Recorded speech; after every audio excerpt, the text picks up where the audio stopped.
Hi, next we are going to see about the types of transactional analysis. First one, complementary transaction analysis. Second one, ulterior transaction analysis. Third one, crossed transactional analysis.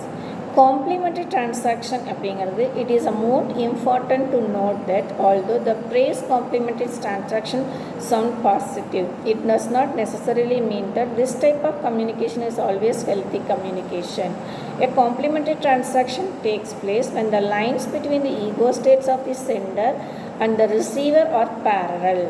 This means that whatever ego states the sender is in, their communication reaches or impacts the desired ego state of the receiver.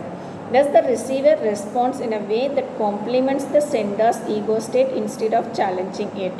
When this complementary transaction happens from an adult to adult state, it is throughout thought to be the best type of communication, as it is respectful and reduces conflicts. When a complementary transaction happens from the ego states of a child and is received and responded to from the ego state of nurturing parent, it will also help to reduce conflicts and creates a degree of harmony in the interaction. However, you can see why this would not necessarily be the best form of interaction in a workplace environment between two adults. Or, for example, in a marriage, if one partner is worried about an event, the other may take on a more nurturing parental state to help form and support them, which is great. So, this is from crossed complementary transaction analysis. Second one is the crossed transaction. Crossed transactions are when the ego states of two people interacting do not match, when the ego state of the sender does not reach the desired or intended ego state of the respondent.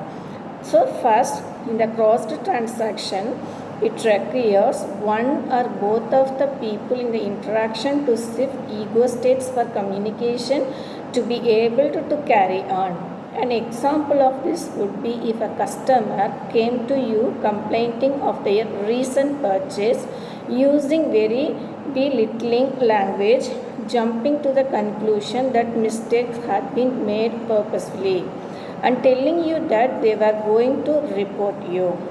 They are speaking to you from their critical parent state, intending you to them reply from your child's ego state, such as being very apologetic, begging them not to report you, and responding with anything that strengthens their authority in the situation. However, if you were to respond from your adult or parent state, then this would cause a crossed transaction, and someone would then have to shift their ego states to accommodate for this so the communication can be continued.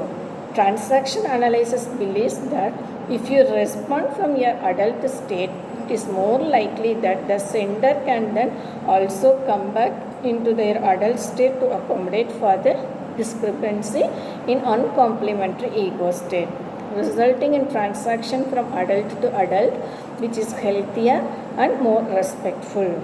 Third one is the ulterior transaction. Ulterior transactions are when the sender outwardly gives a message to the receiver that sounds like it's coming from his adult state to the receiver's adult state. However, there is actually an underlying subtle message given from the sender's child or parent state with the intention of being received by the respondent child or parent state. Thus, two messages are sent at the same time. This can be done consciously or unconsciously by the sender. This type of interaction is highlighted in the image showing the dashed line.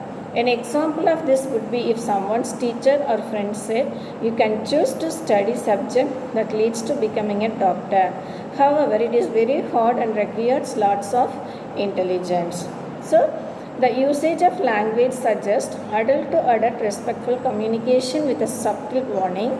However, they may have said it with the intent of triggering the receiver's rebellious child ego state, so they might think, "I will show you that I also very intelligent and can become a doctor and that study harder." The three different transactions in communication are not defined by verbal language and words alone. It also incorporates tone of voice, body language, and facial expressions. Thank you.